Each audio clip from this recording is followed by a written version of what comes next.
दिनांक 24 फरवरी को रात के दरमियान आरोपी उपाध्याय द्वारा भैंसपसरा वृद्ध आश्रम से लगा हुआ घर में आगजनी की घटना को दो लोगों करण बघेल एवं दौलत सोमवानी के द्वारा अंजाम दिया गया। इस आगजनी में 4 लोगों की बुरी तरह से झुलस जाने से 2 लोगों की मौके पर ही मृत्यु हो गई एवं 2 लोग गंभीर रूप से घायल होने के कारण उनको मेखारा रायपुर रेफर किया गया। पड़ोसियों द्वारा आनंदखंड में सिटी कोतवाली बलौदा बाजार को सूचित किया गया तो मौके पर पेट्रोलिंग गाड़ी पहुंचकर आग बुझाकर तत्काल चारों को जिला चिकित्सालय बलौदा बाजार भेजा गया। उसके तब तक के सभी बुरी तरह झुलस चुके होने के कारण 2 की मृत्यु हो गई। इस मामले को संज्ञान में लेते हुए पुलिस अधीक्षक के निर्देश के अनुसार रायपुर से फॉरेंसिक टीम को बुलाकर के एवं साइबर सेल की मदद से पड़ोसियों की जानकारी के अनुसार आज पड़ोस की सीसीटीवी फुटेज को देखते हुए साइबर सेल अधीक्षक लोकेश केवट निरीक्षक हेमंत नायक के निर्देशक अनुसार रायपुर मुख्यालय से फॉरेंसिक टीम बुलाकर मामले को संज्ञान में लेते हुए निकी विशेषज्ञ की जानकारी के अनुसार आरोपियों तक पहुंच पाई और दोनों मुजरिमों को धारा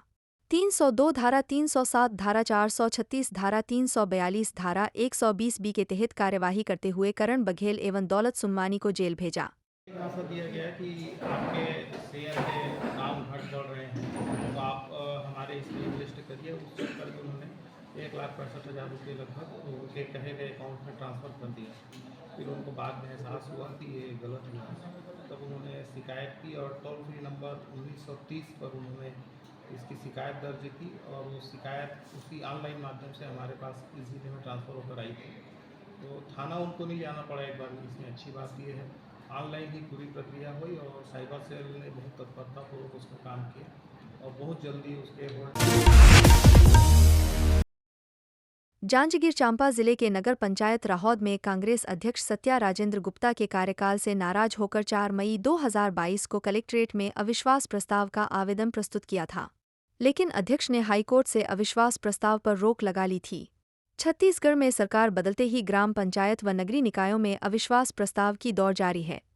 वहीं जिले के राहौद नगर पंचायत अध्यक्ष सत्या देवी गुप्ता के विरुद्ध अविश्वास प्रस्ताव पर मतदान हुआ।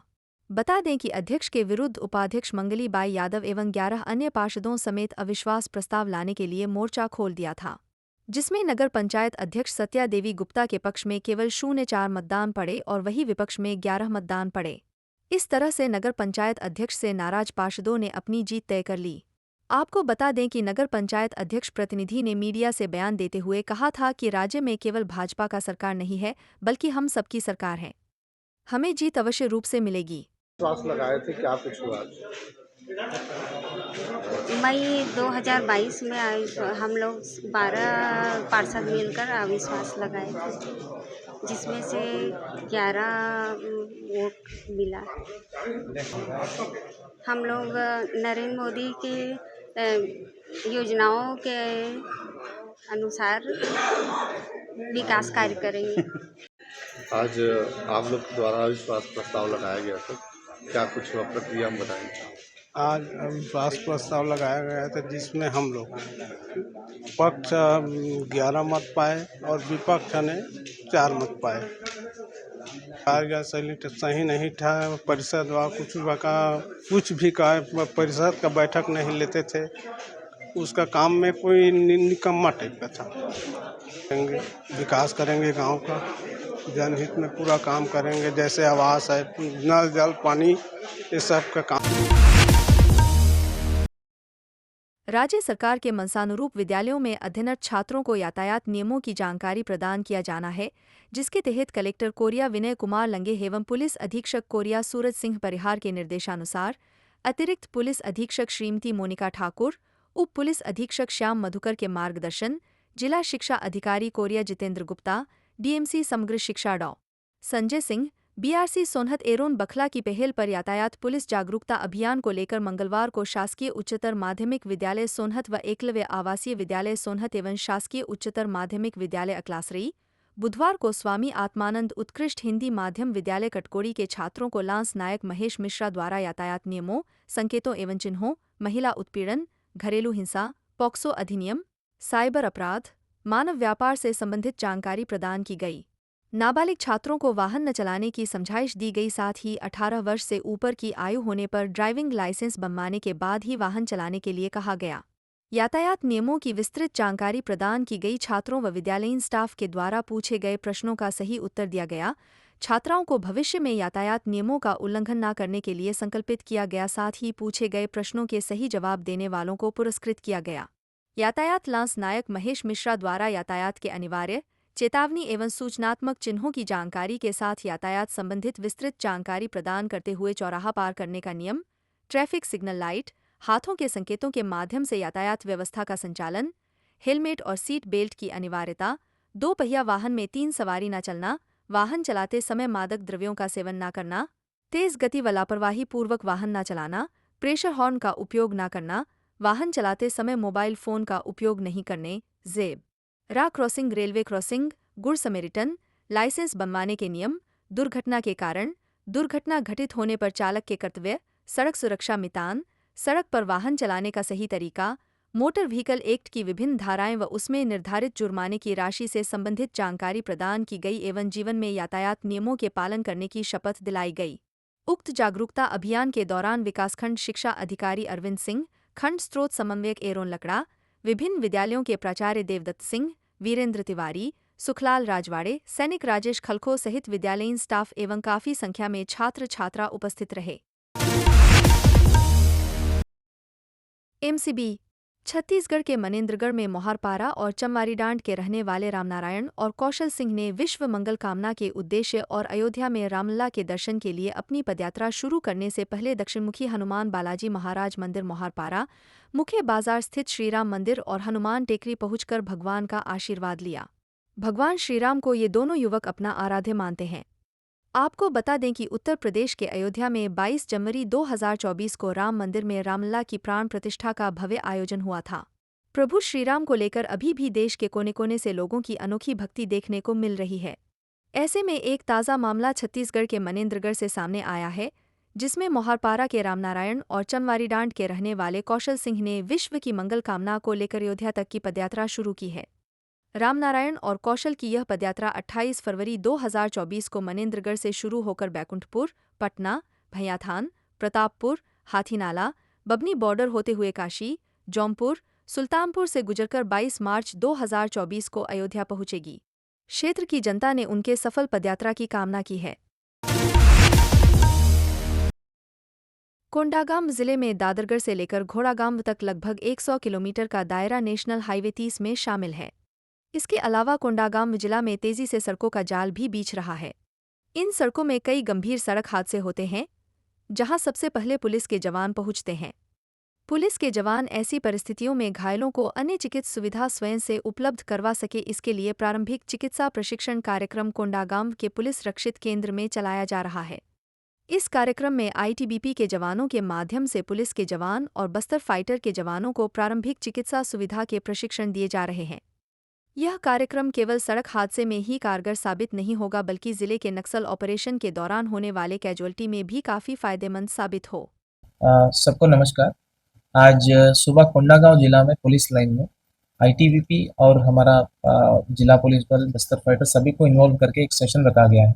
उस सेशन में आईटीबीपी के जितने भी पैरामेडिक्स हैं उनके द्वारा हमारा पुलिस बल को और बस्तर फाइटर को प्रशिक्षण दिया जा रहा है कि इमरजेंसी सिचुएशन को कैसे टैकल करना है। जैसे अगर कुछ इमरजेंसी सिचुएशन आता है तो कार्डियो पल्मोनरी रिससिटेशन कैसे करना है, सीपीआर कैसे करना है, और एम्बुलेंस में जो ऑक्सीजन सिलेंडर रहता है उसको उपयोग क्या रहता है, उससे कैसे अपन जो इमरजेंसी सिचुएशन को टैकल करने के लिए उसको कैसे यूज़ किया जाता है, ये सब का हम एक ट्रेनिंग सेशन सुबह पुलिस लाइन में कराया गया है, ताकि कभी भी जंगल में अगर कुछ भी होता है तो फिर सभी जवान को एक नॉलेज टाइप का रहता है कि कौन से सिचुएशन में कैसे।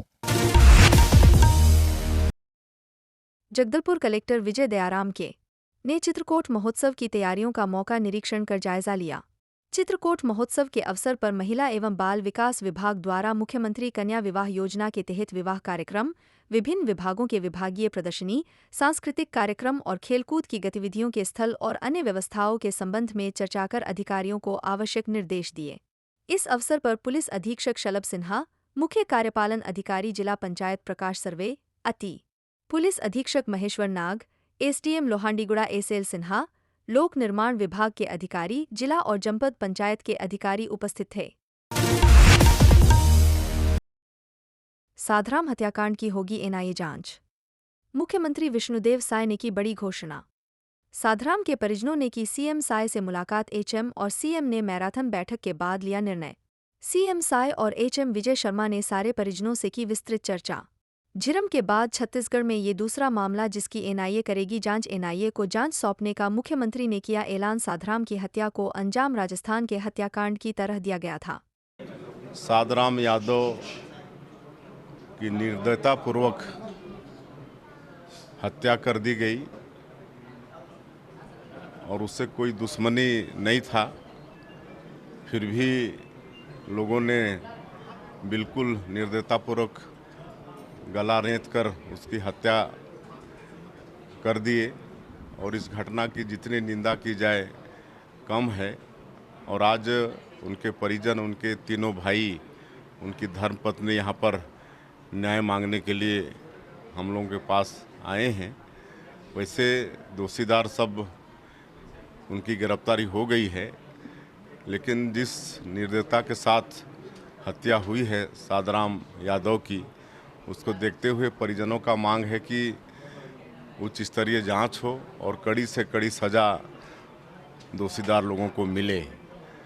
तो आज मुख्यमंत्री के नाते हम परिजन को, और हमारे गृह मंत्री भी स्वयं उन्हीं के विधानसभा क्षेत्र की ये घटना है, आज धर्मलाल जी भी यहाँ पर समक्ष में हैं, तो हम इस जांच को एनआईए को सौंपेंगे ताकि मतलब सूक्ष्म इसकी जांच हो और अगर इसमें और भी किसी तरह का कोई बात हो तो भी सामने में आए, क्योंकि कोई दुश्मनी रहता है तो इस तरह की कोई घटना होती है। लेकिन जिस व्यक्ति के साथ कोई दुश्मनी नहीं थी और इस तरह से नृशंस हत्या किए हैं, तो हमको लगता है कि ये कोई व्यक्ति की हत्या नहीं लेकिन एक विचारधारा की हत्या है। तो इसकी सूक्ष्म जांच होनी चाहिए ताकि इसकी पुनरावृत्ति नहीं हो। इसलिए एनआईए को सिफारिश करेंगे कि इसकी जांच वो करे। विगत कुछ दिनों पहले मस्तूरी क्षेत्र में सीमांकन के दौरान पटवारी के साथ मारपीट किया गया था। पटवारी ने थाने में रिपोर्ट दर्ज किया था। इसके बावजूद मस्तूरी थाना के द्वारा आज तक आरोपियों को गिरफ्तार नहीं किया गया है। आक्रोशित पटवारियों ने सरकारी कार्य में बाधा उत्पन्न करने वाले को गिरफ्तार नहीं किया गया है। इसी तारतम्य में कलेक्टर को ज्ञापन सौंपा है और शीघ्र गिरफ्तारी की मांग की है। दूसरी मांग डायवर्सन है। डायवर्सन को लेकर गंभीरता से विचार करेंगे, कलेक्टर ने आश्वासन दिया है। तो हमारे पटवारी राजकमल जो मस्तूरी में विनायका में पदस्थ हैं, उनके साथ हुई मारपीट गाली गलौज सीमांकन के दौरान दिनांक 22/2/2024 को, जिसके तहत एक सप्ताह होने के बाद भी हमारे थाना प्रभारी के द्वारा उनको गिरफ्तार नहीं किया गया है।